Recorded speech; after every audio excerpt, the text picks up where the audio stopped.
로베스피에르 혁명의 탄생.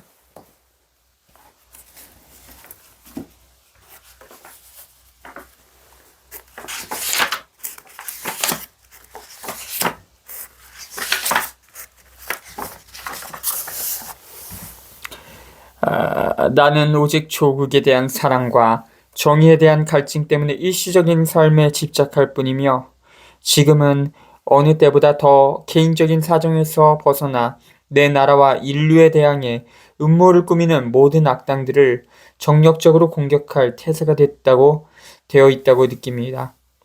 그들이 이승에서의 나의 삶을 끝장내려고 서두를수록 나는 나의 동포들의 행복을 위한 유익한 활동으로 내 삶을 채우고자 하는 마음에 조급해집니다. 나는 적어도 압제자들과 그들의 모든 공모자들을 두려움에 떨게 할 유언장을 남길 것입니다. 나는 충분히 살았습니다. 나는 프랑스 민중이 비천함과 예속의 한가운데에서 영광과 자유의 정점으로 도약하고 있는 것을 봤습니다. 나는 민중들의 족쇄가 깨지고 세상을 짓누르는 비난받아 마땅한 왕자들이 승리한 민중들의 손아래 무너지는 것을 봤습니다. 완수하십시오, 시민들이여. 당신들의 숭고한 운명을 완수하십시오. 여러분은 인류의 적들의 첫 번째 압력을 견뎌내도록 우리를 전위에 서게 했습니다. 우리는 이 영에 걸맞는 자격을 갖출 것입니다. 여러분에게 대항하는 전 세계의 모든 괴물들을 제거하고 이어 민중의 축복과 여러분이 덕성의 열매를 평화롭게 누리는 데 필요한 이 변함없는 힘을 여러분이 쉼없이 발휘할 수 있기를 바랍니다. 13일 후 최고 존재의 축제일이었다. 재련을 거행하면서 로베스피에르는 승리의 환희뿐 아니라 방어와 처벌에 대한 마찬가지의 완강한 의지를 드러내 보였다. 자연의 창조주께서는 사랑과 행복의 거대한 사슬로 모든 인간들을 결합시켰습니다. 감히 그것을 파괴한 압제자들은 멸망하고 있습니다. 프랑스 공화주의자들이여! 그들이 더럽힌 이 땅을 청소하고 그들이 추방한 정의를 다시 불러오는 것은 여러분의 임무입니다. 민중들이여, 신의 가호 아래 순수한 기쁨의 열정에 우리를 내맡깁시다. 내일 우리는 다시 악과 압제자들과 싸울 것입니다. 직접적이긴 하지만 다소 떼내진 증언들에 따르면 로베스피에르가 의장 자격으로 의원들로 이루어진 행렬의 선두에 서서 걸어가는 동안 그의 뒤에선 르크앵트르, 브루동 드 루아즈가 타리옹은 낮은 목소리로 그를 모욕하고 위협했다. 그들이 지난 그날 자신들을 혐의자로 만들었을 이러한 용기를 지니고 있었을지는 의심스럽다. 그러나 축제가 끝나고 로베스피에르가 디플레의 집으로 돌아가면서 그들에게 머지않아 나를 더 이상 보지 못하게 될 것이오 라고 말하는 데에는 아마도 이러한 사소한 사건이 필요하지 않았을 것이다. 1794년 6월 8일에 개최된 최고 존재를 위한 축제, 무신론의 동상을 불태우고 지혜의 동상을 세우고 있다. 축제의 감동이 있은 지 이틀 후인 프레리알 26일 6월 10일 구통은 공안위원회의 이름으로 헌법재판소에 대한 자신의 보고서를 국민공회에 제출했다. 구통이 로베스피에르와 동일한 정신상태에 있었다는 것은 분명한 사실이다. 그가 제안하는 혁명적 재판의 근본적 계약에서 강조점은 가혹함이 아니라 절차의 신속함에 놓여 있었다. 배심원들이 물증이나 심지어 심증이 충분하다고 판단되면 피고를 위한 변호인, 선결, 신문, 증인들은 더 이상 필요하지 않았다. 결국 문제가 되는 것은 재판이 아니라 전쟁을 하는 것이며 가능한 한 신속하게 전쟁에서 승리하는 것이었다. 공포정치 시기에 방향을 잃은 프랑스 민중을 묘사한 그림, 테러와 보복이 난무하는 가운데 국민들은 갈피를 잡을 수 없었다. 조국의 적들은 식별하는 순간에 바로 처벌해야 한다. 처벌하는 것이 아니라 절멸시켜야 한다. 우리의 영령은 빠른 속도로 이어지는 음모들의 연쇄에 불과하다. 왜냐하면 그것은 자유와 독재의 전쟁, 독성과 범죄의 전쟁이기 때문이다. 몇 가지 본보기를 보이는 것으로는 완수할 수 없다. 전제정에 무자비한 추종자들을 끝장내든가 아니면 공화국과 함께 소멸해야 하는 것이다. 주르즈 르페브르는 쿠퉁의 발언을 인용하면서 다음과 같이 논평했다. 그것은 정치가의 냉정함을 잃어버린 것이었다. 혁명의 안위에는 형벌의 무기고로 충분했다. 따라서 프레리아 22일의 법, 혁명재판소에서의 증인 신문과 변호 폐지는 필요하지 않았다. 르페브르에게 동의하지 않기는 어렵다. 가장 심각한 문제는 공안위원회 위원들이 이루한 집단적 분노의 움직임, 나라의 전역에서 올라오는 진원들 속에서 그토록 격렬하게 표현한 데는 보복 의지의 움직임에 참여했다는 것이 아니라 브레리알 법이 전쟁의 승리에 효과적이라고 믿었다는 것이다. 테르미도르의 로베스피에르와 쿠통은 그들이 던진 대여섯 명의 악당들과 사기꾼들, 아마도 푸시에, 달리엔, 브레롱, 루베르 등의 처벌을 요구했을 뿐이라고 여러 차례 되풀이할 것이다. 그것을 얻어내는데 그토록 가혹한 법을 강요할 필요는 없었다. 알베르 마티에즈는 로베스피에르에게 프레리알 22일법의 목적은 혐의자들을 제거함으로써 방토주법의 집행을 가속화하는 것이었다고 주장했다. 그러나 이 날짜에는 방토주에 이야기되었던 6개의 위원회 중 단 2개만이 프레리알 24일, 5월 13일과 25일에 창설되어 있었다. 따라서 그 목적에 부응하기 위해서는 그 위원회들을 필요로 했을 사법적 도구를 우선 만들어내는 것보다는 차라리 4개 위원회의 즉각적인 창설을 요구하고 6개 위원회의 기능을 활성화하는 것이 더 절실했을 것이다. 그리고 어쨌든 프레리알 22일 법의 작성자들이 그 법을 정치적으로 정당화하는 구체적이고 제한된 목표를 정했다 해도 그것을 지대로 이용할 수 없었거나 이용할 줄 몰랐다는 것을 인정해야 한다. 1794년 3월 1일부터 1794년 프레리알 22일 6월 10일까지 파리 혁명재판소는 1251명에게 사형을 선고했다. 그러나 프레리알 22일의 법령이 나온 뒤 혁명재판소는 프레리알 22일부터 테르미도르 9일 7월 27일까지 불과 50일도 안 되는 기간 동안 1376건의 사형을 선고했다. 하지만 그 중에서 공민공여의 대여섯 명의 사기꾼도 방토주법이 겨냥한 혐의자들도 발견할 수 없다. 이제부터는 로베스피에르의 명예를 위해 그가 메시도를 21일 7월 9일부터 프레리아 법의 무자비한 시행에 강력히 반대했음을 지적해야 한다.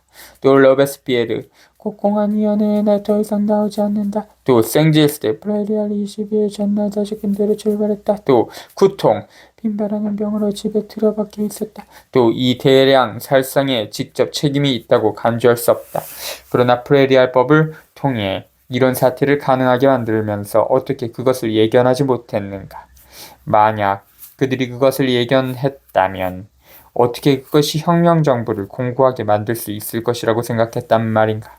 왜 그들은 이 사태를 피하기 위해 더 엄격한 예방조치들을 취하지 않았는가?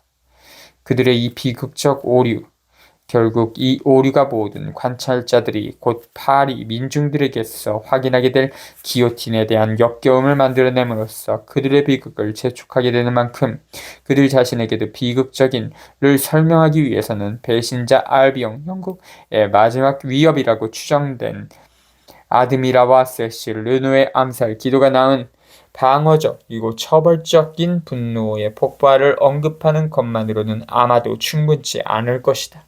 그보다 이 폭력이 그 동기, 전쟁의 승리라는 에 전혀 합당하지 않음에도 불구하고 왜 일어났는지를 물어야 할 것이다. 1792년 9월에 학살을 가능하게 하기 위해서는 프랑스 슈바이크의 선언과 프로이센 군대의 프랑스 중심부로의 진격이 필요했다. 아드미라의 권총과 세실 르노의 주머니 칼이 프레리알 22일 법을 이끌어내기에 충분했다면 혁명적 권력의 집중이 방토지일의 대중들의 적극적인 지지로부터 벌어지면서 국민의 안녕을 몇몇 개인들의 운명에 직결시키기에 이르렀다고 결론 지어야 할 것이다. 프레리아 21법이 나오게 된 동기. 방토지일의 공안위원회의 모든 활동 중 코르델리아 클럽의 상킬로트 지도자들이 가장 큰 박수를 보냈을 만한 것은 아마도 프레리알 22일법일 것이다. 그리고 역설적으로 그 법을 가능하게 만든 것은 그들의 몰락과 그 결과들이었다. 혁명정부의 주역들이 민중의 집단적 독재의 구현자이자 그 제어자로 보이지 않게 될수록 그들은 더욱더 맹목적인 사법적 도구가 필요하게 됐을 것이다. 그들은 상킬로트의 태각이 그들 자신을 그들이 지닌 가장 큰 힘을 잃고 허공에 매달린 것과 같은 존재로 만들었기 때문에 이 비효율적이고 부적합한 도구를 만들었던 것이다. 어쨌든 분명한 것은 프로레알 22일법이 이 나라 안에서 아무런 즉각적인 비난도 불러일으키지 않았던 것이다. 그리고 더욱더 분명한 것은 진정으로 이 법이 며칠 동안 공안위원회 전체의 공동된 생각을 표현했다는 것이다. 이어진 토론에서 파레르와 비오바렌이 로베스피에르와 쿠통에 대한 지지 발언을 했다는 것에서 이 점을 확인할 수 있다. 반대로 이 법은 보안위원회의 불만을 불러 일으켰는데 그것은 보안위원회가 사전에 협의를 받지 못했기 때문이다. 나아가 이 법은 그 조치들 전체가 아니라 그것이 의원들에게 들이오는 위협 때문에 국민공회 안에서 열렬한 반대를 야기했다. 이 법은 의원들을 혁명재판소에 소환하기 위해서는 의회의 동의가 필요하다는 것을 명시하지 않았기 때문이었다. 그에 따라 국민공회 의원들은 즉각 반발하고 나섰다. 그들은 이 법이 그들에게 자신들의 자살에 동의할 것을 요구하고 있다는 인상을 받았던 것이다. 구통이 보고를 마치자 마라의 옛 친구이지만 사업가 의원으로서 관용파가 된 리앙이 외쳤다. 이 법령은 중요하다. 나는 그것을 인쇄할 것과 의결을 연기할 것을 요구한다. 만일 연기하지 않고 채택한다면 나는 권총으로 머리를 쏘아 자살할 것이다. 르크앵트르와 몇몇 다른 사람들이 그를 지지했다. 로베스피에르가 튀어오르듯 일어났다. 그는 급히 회의 중 토론을 시작해 필요하다면 저녁 9시까지 계속할 것을 극히 서둘고 조급하게 요구했다. 그리고 그는 사실상 법안을 만장일치로 가결할 것을 요구했다. 견해가 갈리는 곳이면 어디든 분열이 드러나는 곳이면 어디든 거기에는 조국의 안녕과 결부된 무엇인가가 있습니다. 똑같이 공익에 대한 사랑으로 불타는 사람들 사이에 분열이 있다는 것은 자연스럽지 않습니다. 나아가 나는 국민공회가 당파들의 지배에 더 이상 굴복하지 않은 덕에 오래전부터 당통과 간원파를 체포하여 그 처리를 결정한 제르미날 11일부터 즉석에서 토론하고 법령으로 공포해 왔음을 지적해낸 바입니다. 메를랭드 듀에 1754년부터 1838년 베르나사 출신의 재헌의회, 국민공회 의원, 국민공회에서 여러 차례 지방에 파견됐다. 테르미드르 쿠데타 이후 공안위원회에 참여했고 자코벤 클럽을 폐쇄하고 파리코민을 무력화시켰다. 이 발언에서 우리는 프레리알법이 격정의 산물임을 잘 알 수 있다. 구통과 마찬가지로 로베스피에르는 냉정하지 않았다. 그는 자신이 죽어가고 있다는 것을 알고 있는 사람처럼 그리고 아주 사소한 지체도 치유불능의 결과를 가져오리라고 생각하는 사람처럼 행동했다. 국민공회 의원들 다수는 로베스피에르가 처음으로 그들을 존중하지 않았다는 것을 잊지 않을 것이다. 그들은 자신들이 위원회의 결정들을 추인하는 등기소로 전락했다고 느꼈다. 그러나 그들 앞에서 발현하는 이 열정적인 인물의 위신은 여전히 매우 컸어 그들은 순종할 수밖에 없었다. 몇 분 만에 그들은 토론 없이 법령을 채택했다. 그리고 리앙은 권총으로 머리를 쏘지 않았다.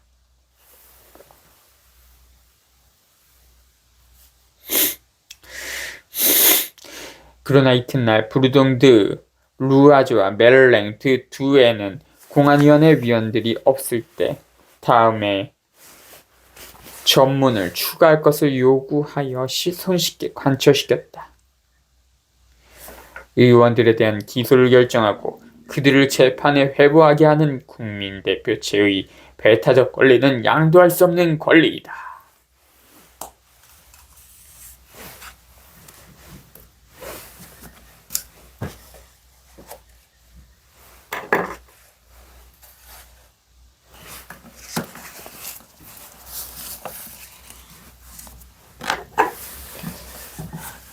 전문 헌법 전문할 때 그 전문입니다.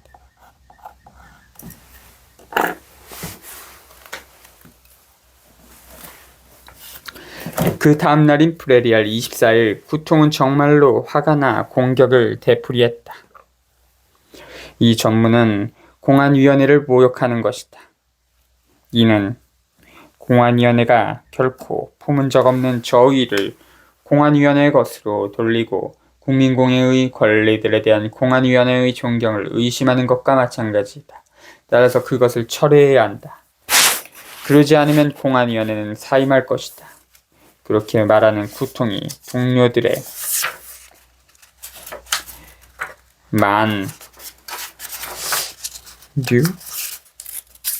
동료들의 만장일치를 확신하고 있었다는 것은 분명한 일이다. 또 다른 미숙함이 나타났다. 공안위원회는 자신의 뜻대로 국민공회를 수청하기 위해 의도적으로 모호한 용어들로 법령을 작성했지만 분명히 그 술책을 실패했다. 오히려 공안위원회는 자신들의 의도가 순수함을 주장함으로써 스스로 자신의 손을 묶어버린 셈이 됐다. 624조. 순수한 의도를 가지고 있었다면 공안위원회는 단지 전날 가결된 전무를 기분 좋게 받아들임으로써만 그것을 증명할 수 있었을 것이다.